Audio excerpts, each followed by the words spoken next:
El proyecto Chile alude al programa diseñado en 1956 por el Departamento de Estado de los Estados Unidos en la administración Truman, plena Guerra Fría, para formar en Chicago a economistas chilenos que defendieran el libre mercado, esto ante la amenaza global comunista. Pero pasarían años para que en 1975 Milton Friedman le propusiera a Pinochet el relato del tratamiento de shock para frenar la inflación pese a un alto costo social y económico. Los Chicago Boys entran en escena para imponer una visión que incluso se sobrepone a la de los militares, nacionalistas, autoritarios y proteccionistas. En el libro El Proyecto Chile, la historia de los Chicago Boys y el futuro del neoliberalismo, Sebastián Edwards precisamente aborda ese devenir, como las ideas del neoliberalismo han influido los acuerdos económicos y políticos en nuestro país, desde los años 70 hasta la actualidad, imponiéndose incluso a un estallido social. En esta publicación, Edwards utiliza el enfoque de narrativa analítica, donde combina información de archivos, análisis de datos, investigación estadística y también nos comparte su experiencia personal, en este caso como economista educado en la Universidad de Chicago, colega, coautor y amigo cercano de Al Harberger, padre intelectual de los Chicago Boys, y que siendo opositor a la dictadura, Edwards emigró a Estados Unidos el año 77. Estamos con Sebastián Edwards Figueroa, economista y escritor, profesor distinguido de Henry Ford II de Economía Internacional en UCLA, la Universidad de California, en Los Ángeles, economista jefe para América Latina y el Caribe en el Banco Mundial entre el 93 y 96. Y el 81 se doctoró por la Universidad de Chicago. Autor del Proyecto de Chile, publicado por Ediciones UDP. ¿Cómo estás, Sebastián Edwards Figueroa? Buenas tardes acá. Muy buenos días para ti allá en California. ¿Cómo estás? Gracias por acompañarnos. Hola Daniela, un gusto, un honor. Muy agradable tu libro, a pesar de que uno, yo te lo decía fuera de micrófono, uno como periodista no tiene muy buena formación, economía en términos generales, pero es un libro que se podría decir que es para todo público y creo que muy necesario, sobre todo luego del estallido. Sé que comenzaste justamente el 2022, tiene una versión, me parece 2023, en inglés este libro, y luego el año pasado, 2024, sacaste la versión en castellano y para Chile en particular. Y ahí es bien interesante también el cambio de título entre el fin y el futuro. Pero quiero detenerme en el momento oportuno para escribir un libro que básicamente también presenta a un país, no solo desde el modelo económico, sino social, de los últimos 50 años. Algo que también recoge tu trayectoria profesional. ¿Para ti fue el estallido el punto de inflexión? Bueno, sí. El tema, yo soy economista de profesión, he vivido toda mi vida profesional, o casi toda, en los Estados Unidos, pero con contactos permanentes con Chile. Y lo que sucede en Chile el año 2019, en el estallido, es una paradoja que la poca gente, porque la verdad es que no es tanta la gente que sigue a Chile internacionalmente, pero la gente que sí tiene ese conocimiento y ese interés, estaba muy sorprendida como el país más exitoso de América Latina de pronto tiene esta revuelta y esta protesta social. Entonces yo empecé, me pidieron de unas revistas acá en Estados Unidos escribir artículos sobre, un par de artículos sobre el estallido. Y lo que me di cuenta es que requería una explicación cabal de lo que había sucedido, necesitaba una visión de mucho más largo plazo y más que un artículo, más que 3.000 palabras, había que hacer un libro, y de a poco el libro fue creciendo y en cierto modo cuenta la historia de Chile desde el año 55 hasta justo después de la primera convención, ¿no? Ese es el tiempo que cubre el libro. Así es. Y quiero partir con un concepto que tú dices. Uno de los grandes retos al escribir este libro ha sido lidiar con los conceptos neoliberal y neoliberalismo, que además, digamos que hoy por hoy tiene mala prensa el concepto. Ya nadie dice soy neoliberal, más allá del neo, incluso, ¿no? De este concepto de renovación. Porque, a propósito del estallido social, y tú lo dices en tu publicación, uno de los acuerdos, en la mayoría de los convencionales en el primer proceso constituyente, estaba claro que la demanda más macro era terminar con el modelo neoliberal en Chile. Entonces resurge de alguna manera el concepto. Claro, lo que pasa en Chile es bien interesante y bien curioso, porque si uno va a la literatura e incluso le pregunta, ahora que está de moda, no sabemos si en forma temporal o permanente, ChatGPT, y le preguntas cuáles son los ejemplos de neoliberalismo en el mundo, le dices, deme 3 ejemplos, te va a dar Chile. Si le pides 2 ejemplos, te va a dar Chile. Si le pides 1 ejemplo, te va a dar Chile. Entonces, mundialmente, para la inteligencia artificial, para los expertos, Chile es el caso más importante, más profundo de neoliberalismo. Y cuando uno va a Chile y habla con los chilenos, no hay ningún neoliberal en Chile. Claro. Entonces resulta que es un fenómeno que no tiene correlato en la realidad. Todo el mundo reniega, como San Pedro renegando de Jesucristo. No solo 3 veces, sino que reniegan permanentemente. Entonces, ahí había un desafío, cómo contar la historia sin usar el término neoliberal, o cómo usarlo. Y ahí entonces lo que yo hago es digo, bueno, reconozco lo que tú planteas, es una suerte de insulto, pero no podemos evitar usarlo como término, especialmente porque el libro se escribió en inglés, se escribió inicialmente para el público internacional, y entonces yo voy a definir lo que es neoliberalismo. Y de esa definición sale algo que en Chile fue muy controvertido, que es que algo que ya lo habían dicho, obviamente, mucha gente joven, políticos jóvenes, que la concertación estuvo a cargo de un proyecto neoliberal, diferente al de la dictadura, ciertamente, pero neoliberal al fin. Y eso ha producido, especialmente entre algunas personas que participaron en el gobierno de la concertación, ha producido una cierta molestia, lo cual me parece bien, porque de eso se trata. ¿Y no que se molesten, sino que... Claro, y se desconocen de alguna manera, ¿no? Y a propósito de que no se sabe, y tú lo dices en tu libro, ¿cómo surge este neologismo o esta denominación de los Chicago Boys, quien lo acuñó? ¿Cuándo en Chile se empieza a hablar de neoliberalismo? Porque finalmente el libre mercado a partir del 75 fuertemente, y con el tema del ladrillo y la figura de Friedman y por supuesto todo este grupo de los recién egresados y que tratan de convencer ahí a la junta militar con alguna resistencia de los militares, no se hablaba de neoliberalismo y sino más bien de un modelo económico donde, por ejemplo, estaba el rol subsidiario del Estado, donde no pudiera entrar los privados de manera eficiente. ¿Neoliberalismo corresponde un poquito más a los 80, 90? ¿Cómo lo podemos situar? Bueno, el término internacionalmente surge el año 38 en un coloquio académico en Francia, que yo lo explico en el libro. El nombre de eso es el coloquio Lippmann, que es un grupo de intelectuales, especialmente europeos, pero que quieren discutir este libro de un periodista norteamericano, que posiblemente era el periodista más influyente en esa época, que se llama Walter Lippmann. Y lo que dice Lippmann es que el capitalismo está desbocado y creando mucha penuria. Y que esta penuria que crea el capitalismo sin control se está traduciendo o en comunismo, y habla de Stalin, o en fascismo, y habla de Mussolini y de Hitler. Y dice hay que reformar el sistema capitalista y ponerle un aspecto social. Y de ahí parte el término neoliberalismo, por falta de uno mejor, no saben qué nombre ponerle a este movimiento. Y de ahí nacen los que se llaman los ordoliberales, que son los que están a cargo de la reconstrucción de la guerra, después de la guerra en Alemania. Y ese concepto que tienen los ordoliberales es el que toma la gente de derecha en Chile. Y hablan de la economía social de mercado. Entonces, cuando tú le dices a alguien que participó en la dictadura, en la parte económica, ustedes fueron neoliberales, te dicen, no, nosotros proponíamos la economía social de mercado, ¿ya?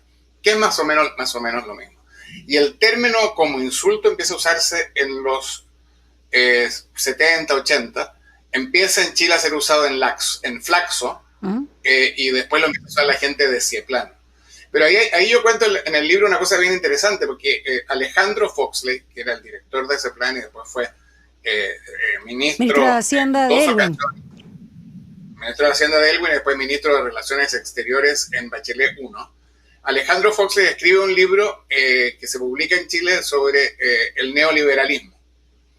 Pero cuando se traduce el libro al inglés, los editores lo convencen que se llame neoconservadurismo, porque neoliberalismo era un concepto que no se entendía muy bien a qué se refería.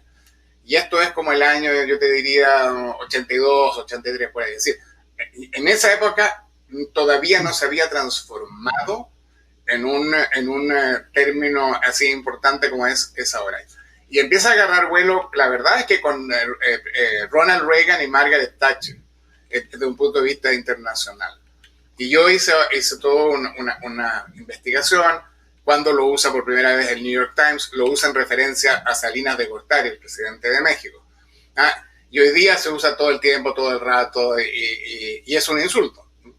Y nadie se hace cargo en Chile. No hay neoliberal. Es el país neoliberal donde nunca ha habido neoliberal. Propio de las paradojas de nuestro país, Sebastián Edwards. De hecho, a propósito de las paradojas, ¿no? O esas cuestiones interesantes que suceden acá en este territorio, tu libro fue presentado, entre otras personas, por el actual ministro de Hacienda el año pasado, ¿no? Fue por Mario Marcel. Y puso foco en lo que era uno de los objetivos de los Chicago Boys, que era eliminar la extrema pobreza, reducir la pobreza en términos generales, pero nunca el tema de la desigualdad o la inequidad, no importaba. Y acá es bien interesante porque tú señalas y recuerdas conceptos de igualdad relacional de Anderson y la humillación, no solo desigualdad, a que apela Sandel, que provoca el neoliberalismo en las personas comunes. No solo como estancamiento de salario o pérdida de empleo, sino también como una cuestión de valoración social. ¿Cómo se está, no solo a la luz del estallido, pero sientes tú, reinterpretando finalmente este modelo a la luz de la desigualdad, cuando ya no era un oasis, como dijo el expresidente Piñera, y todas esas frases desafortunadas del momento? Bueno, yo creo que es muy importante entender, y no estoy seguro que la derecha lo entienda en Chile, pero es entender que el tema de la desigualdad de trato, o lo que yo llamo desigualdad horizontal, llamando relacional, juega un rol muy importante en Chile. La segregación urbana. Santiago debe ser la ciudad más segregada de las ciudades grandes del mundo, ¿no? El trato en distintas clases sociales, la continuación en ciertos barrios de tener servicio doméstico y tener un trato entre paternalista y humillante con las llamadas nanas. Todo eso es algo que uno que vive fuera de Chile, yo que hace 45 años vivo fuera de Chile, es bien chocante que uno vaya con frecuencia esta desigualdad de trato. Y creo que no es una casualidad que en las revueltas se trató de rebautizar la Plaza Italia como la Plaza de la Dignidad, ¿no? No del triunfo, no de la igualdad. No del éxito, claro. Y creo que eso es muy importante. Y se sigue repitiendo. Yo me recuerdo justo después del estallido, tenía que ir a Santiago por casualidad y llegué como una semana después. Y en una entrevista, en una radio, yo dije, si hubiera que hacer un documental sobre esto, yo pondría al señor Pérez Cruz expulsando a unas señoras que estaban en el lago Ranco enfrente de su casa. Y ustedes se me van, el se me van es muy importante, ¿eh? Y hace unas semanas se produjo algo similar en el sur, por lo menos lo que dicen en las redes sociales, de un señor que agarró a gritos a un médico que estaba pasando por un camino que supuestamente hacia un lago, que supuestamente estaba en su propiedad privada. Entonces, eso yo creo que perdura, es negativo, y no estoy seguro que la élite se haya dado cuenta de eso. Fíjate que oye, una cosa que a mí siempre me ha llamado la atención.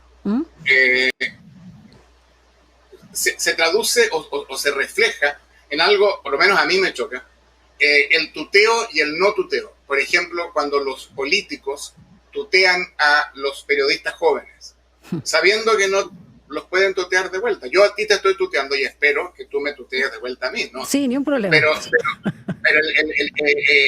hay un trato en Chile que no es del todo respetuoso, ¿ya? Y eso alimenta a las otras cosas, creo yo, ¿no? Sí, y hay respeto, pero con algunos cuando es conveniente, porque como se usaba antes, ahora por suerte no, esto de gente como uno, ¿no? Que es algo bien peyorativo también, porque hace clasificaciones. Cuando ya hablas en tu libro Proyecto Chile de los Chicago Boys propiamente tal, y que el primer grupo llegó el año 58, inmediatamente tú señalas que revolucionó la enseñanza económica en la católica. Y aquí hubo una guerra de ideas con lo que se enseñaba en la Universidad de Chile. Y que además, en esa época, tú dices, la mayoría de las ideas promovidas por los Chicago Boys eran consideradas esotéricas.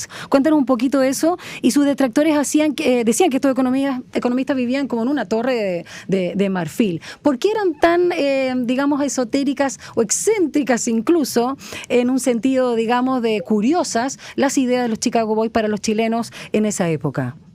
Bueno, lo que pasa es que en Chile, a partir yo creo que desde fines del siglo XIX, a principios del siglo XX, empieza a subir lentamente el rol del Estado y la idea del control económico por parte de la autoridad. Y ya en los años, el año 39 se crea la Corfo, habíamos pasado por poquitos días, 12 días por la República Socialista del año 32, y cuando aparecen los Chicago Boys, Chile es un país muy controlado. Ya existe el comisariato de precios, que ya se llama después la DIRINCO, precios controlados, tasas de interés controladas, tipo de cambio controlado, la actividad controlada, mucho control, ¿ya? Y llegan estos señores, que eran, el primer grupo eran 9 hombres y una mujer, que fueron a estudiar a Chicago, ¿ya? Entonces llega esta gente de regreso y empiezan a proponer ideas que hoy día parecen normales, pero que en ese momento eran completamente locas, ¿ya? Por ejemplo, que el tipo de cambio lo determinaba el mercado y no el Banco Central, ¿ya? Por ejemplo, incluso algunos decían, va a haber que cobrar, usar las calles, ciertas calles donde hay mucho tráfico, les vamos a cobrar a la gente. Y muchas de esas cosas, o la mayoría, hoy día suceden. Tú tienes que pagar el TAC, el tipo de cambio a veces se va a 1000, se baja de 1000, los precios son libres, la tasa de interés es lo que es. Todo eso era considerado esotérico. Y esto se refleja en el hecho que en el año,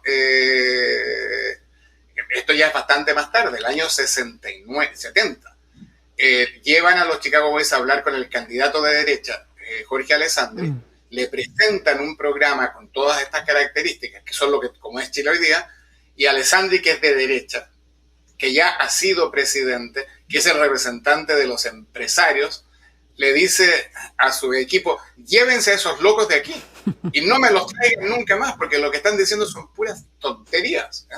Entonces, he considerado esta cosa esotérica, y lo interesante es que hoy día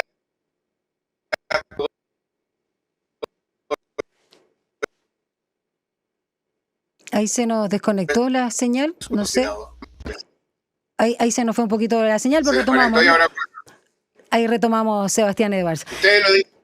Sí, no te preocupes. Es bien interesante el libro también porque entras en profundidad en las 3 etapas de la experiencia neoliberal chilena. Hay una forma muy didáctica. 73 al 82, con este neoliberalismo incipiente, todo el tema del tratamiento de shock, y luego el 79, Pinochet, que implementa estas llamadas 7 modernizaciones. Básicamente la expansión del modelo para los servicios sociales, educación, salud y pensiones. Vamos a hablar luego de eso.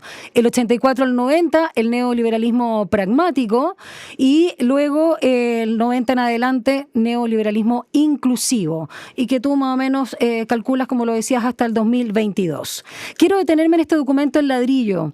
¿Cómo se creó este famoso documento, que es el nombre coloquial, como tú dices, de este texto grueso que presentó De Castro bajo el título Programa de Desarrollo Económico, que no era muy sexy, el año 72?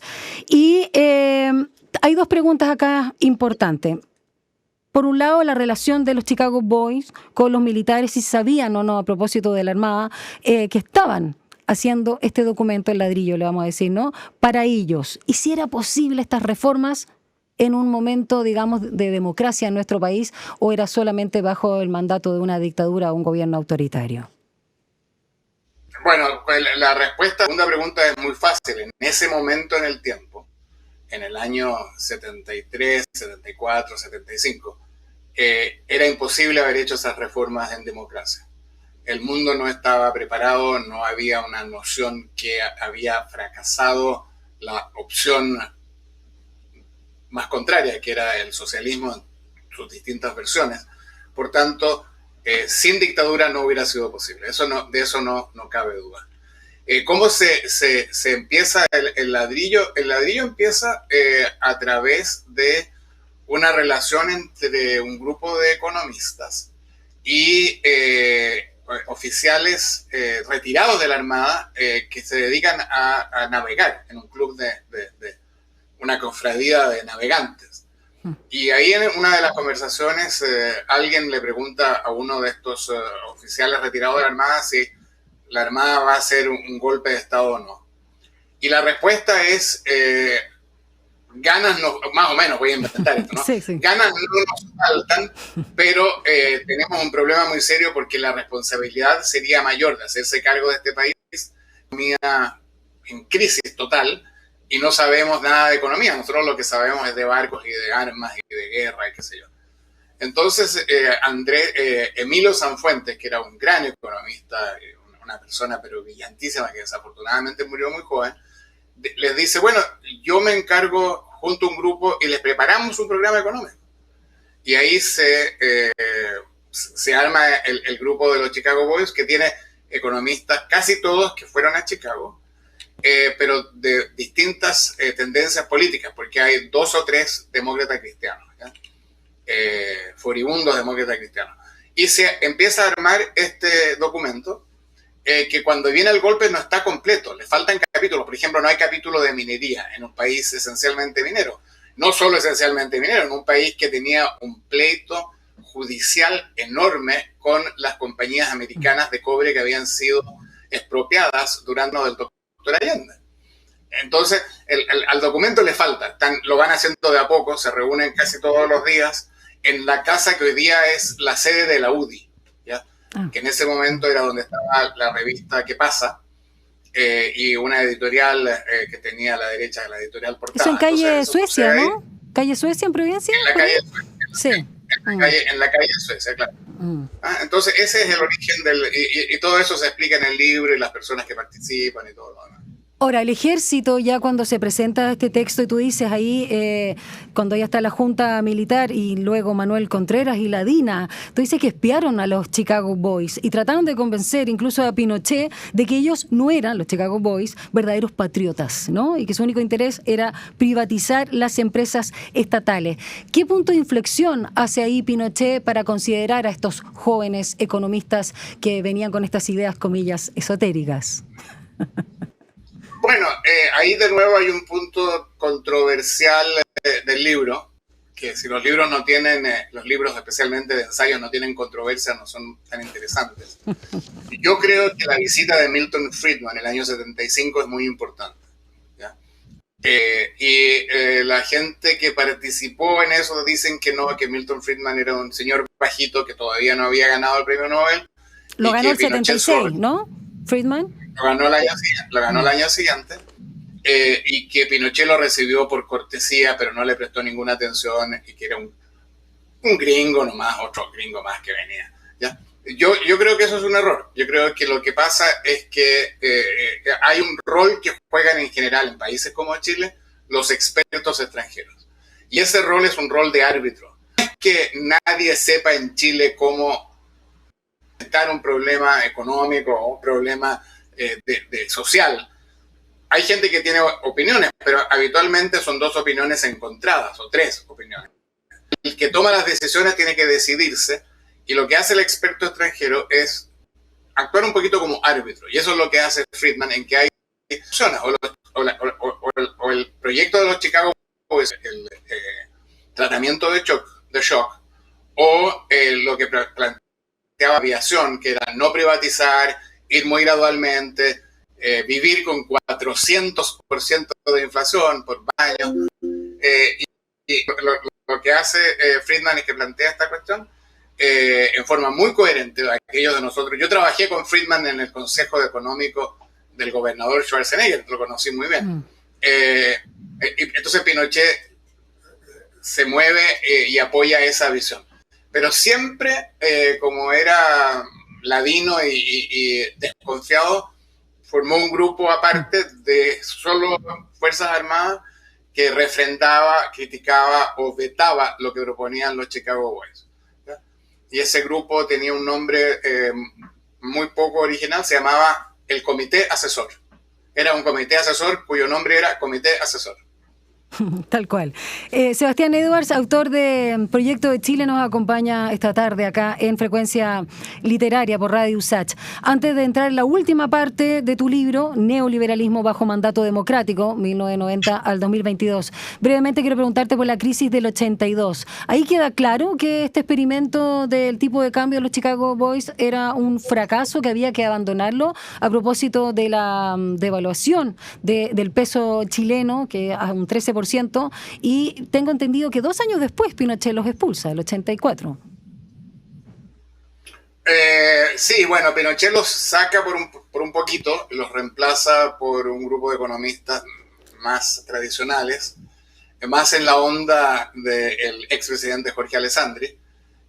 Se hace cargo del Ministerio de Hacienda Luis Escobar Cerda, un economista muy distinguido que murió el año pasado en Chile, que había sido ministro de Economía de Alessandri, había sido de Calafén, el puesto que tiene ahora José de Gregorio, lo había tenido Luis Escobar Cerda.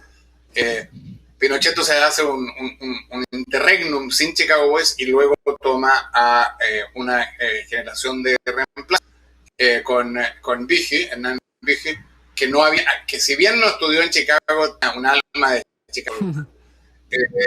Y bueno, el tipo de cambio fijo fue un error. Se mantuvo por demasiado tiempo, se sobrevaluó el peso y fue una crisis muy importante. Y esa película en América Latina la hemos visto 1.000.000 de veces. Y la pregunta, en ese caso, la estamos viendo ahora no sabemos si la estamos viendo con Tú ya estabas en Estados Unidos en esa época. Tú estabas llegando a Estados Unidos para el inicio de los 80, ¿no? Te tocó verla desde allá. Yo terminé mi doctorado el año 81 y empecé mi carrera académica en California el año 81. Sí. Sebastián, no puedo dejar de preguntarte por qué cambiaste el título de la versión en inglés a la versión en castellano, en español, porque no es lo mismo decir el futuro que el fin o la caída del neoliberalismo. Claro, porque yo creo que el neoliberalismo en Chile se acabó, incluso se estaba acabando antes del estallido, el neoliberalismo como un uso muy generalizado del sistema de mercado. Y creo que ya se acabó, estamos en una especie de transición hacia un sistema que no está cómo va a ser. Pero mucha gente en Chile, de derecha especialmente, muy molesta la caída del neoliberalismo, porque sin darse el trabajo de tratar de entender qué es neoliberalismo, pensaban que si caía el neoliberalismo íbamos a volver al tiempo de la unidad popular, lo cual obviamente que es ahistórico, es absurdo, no va a suceder, nadie lo plantea en ningún país del mundo, no sé, Norcorea quizás. Y Cuba. Por tanto, estaba estaban molestos, enojados. Yo quería que compraran el libro, entonces si poníamos el futuro era una buena idea de marketing. Fue puro marketing. No hubo ningún cambio Me gusta que sea sincero. Sí, no, mi editor Felipe Gana, íbamos a ponerle el neoliberalismo en Chile 2 puntos duro. Pero era medio chiste eso, ¿no? Duro de matar. Entonces, pero hay una película muy buena que se llama Los 4 entierros de Melquíades Fernández. ¿Ya? No lo ubico. Que es una película buenísima. Es una película gringa, pero Melquíades Fernández es un mexicano-americano. Y aquí el neoliberalismo se murió y lo seguimos enterrando y vamos a seguir enterrándolo, pero muerto está bien muerto. Ya. ¿Y fue una dinamita de alguna forma que se puso? Otra cosa, Sí. Disculpa, como tu programa es de libro, otra manera de pensarlo es como el libro de Faulkner, Mientras agonizo. ¡Uy, qué belleza de libro! Ya, sí. Parafraseando el título. Digamos, el libro es como trasladar el cadáver de un lugar a otro. Pero ven muerta. Eso pasó con el neoliberalismo. Está como el libro de Faulkner. Ya, me gustó eso, sí, Mientras agonizo, qué joya de libro. Y respecto a la figura de Boric, más allá de todo lo que prometió y todo lo que quiso generar como cambios, pero obviamente luego el 4 de septiembre del 2022 venía mala la cosa, y pensando en la reciente reformita para algunos, del sistema de pensiones, y ahí la figura de José Piñera, de la cual tú también hablas en tu libro Proyecto Chile. ¿Eso cómo resuena dentro de los pilares del modelo neoliberal agónico de nuestro país? ¿Fue importante o tú consideras que es más cosmético? No, yo creo que es una reforma importante, pero la reforma de verdad fue la BGU que hizo el difunto Piñera, Sebastián Piñera. Entonces, y es una demostración adicional de que el neoliberalismo se está acabando o se acabó. Digamos, ahora, que no haya logrado Boric todo lo que quería, que era matarlo así con publicidad, es distinto. Pero no, yo creo que la reforma no es una reformista, es una reforma importante. Vamos a ver si el llamado préstamo alguna vez lo van a devolver, yo creo que sí. Pero y es muy bueno que se haya resuelto ese tema, que llevábamos tanto tiempo teniéndolo en el aire, ¿no? Y el fin del CAE, a propósito que tú también lo mencionas dentro de lo que recoge el gobierno de la Concertación, y en este caso particularmente Lagos, respecto a privatizar, bancarizar la educación superior. El fin del CAE, que todavía no entra al Congreso, ¿también es una señal elocuente? Que no lo paguen, digan, ya es una señal elocuente, pero yo uso el CAE en el libro como un ejemplo de que la Concertación profundizó el neoliberalismo. Sí, total, por eso digo. Cuando tú mandas a los estudiantes de primera generación a los bancos para que puedan pagar la universidad, y además les digo es así porque si usted hace mérito se va a poder devolver la plata en toda una lógica de mercado. Eso es neoliberalismo. Yo no digo que esté malo hacerlo. Lo que digo es que no se corre, como se dice en Chile. No, se están corriendo, haciéndose los locos, haciéndose los largos. No. Fueron neoliberales. Claro, un neoliberalismo medio inclusivo, pero neoliberales al fin. Sebastián, ¿por qué no quisiste poner a tu amigo Harberger y pusiste a Friedman? ¿Porque era más simbólico? ¿A Milton Friedman en la portada? Claro, Friedman es más simbólico. Yo creo, no sé, creo que es más reconocible como persona, como foto. Como figura, sí. Sí. Una foto bonita. En la foto es más grande, y no lo pusieron completo. No, al final la pusieron así que quedó bien. Pero la foto está rodeado de periodistas. Sí, chilenos. Punto de prensa. Ahí se puede ver el logo de TVN. Sí. Entonces, ¿cómo olvidarlo? Y lo está pasando bien. Friedman lo está pasando bien. Aunque después tuvo que algunas críticas a propósito cuando recibió el premio Nobel. Tuvo muchas críticas mundiales por haber hablado y haber asesorado, entre comillas, o haber conversado al con dictador. Pinochet. Ahora, sí, para terminar la conversación, una cosa interesante, Friedman, una de las cosas que hacía, era muy prolífico en escribir. Tenía una capacidad para dictar. Es muy difícil dictar. No sé si tú has tratado de darle al computador. Es todo un arte saber dictar. Sí. Winston Churchill era un dictador en el sentido que dictaba todos sus discursos. Friedman era muy bueno. Y hay cinta en que él dicta y resume su visión y sus vivencias en su primer viaje a Chile. Y hay dos cosas que le impresionan. Uno, que hay una comida en que le dicen que no puede ir su esposa. Club de la Unión. Hombres. No, solo hombre, en una casa privada. No era Club de la Unión, ya, ok. No puede ir porque es solo hombres. Club de Toby, entonces. Claro, pero Roosevelt tenía un doctorado en la Universidad de Chicago, era un economista profesional, sumamente. Le impresiona mucho. Y la segunda cosa que le impresiona es la pésima calidad de la comida chilena. Así que para que le dieron charquicán. Ahora hay restaurantes muy buenos, pero en ese momento... Sí, totalmente. Bueno, Sebastián Edwards nos ha acompañado desde California esta tarde, para él mañana, allá por supuesto en Estados Unidos, acá en Frecuencia Literaria por Radio USACH, por su más reciente libro que lanzó en la versión en español el año pasado, el proyecto Chile, la historia de los Chicago Boys y el futuro del neoliberalismo. Muchas gracias a Ediciones Universidad Diego Portales, a Felipe Gana en particular. Y solo una recomendación, algún libro que estés leyendo, ya sea de ficción o no ficción. Recomiéndanos algo para nuestros auditores.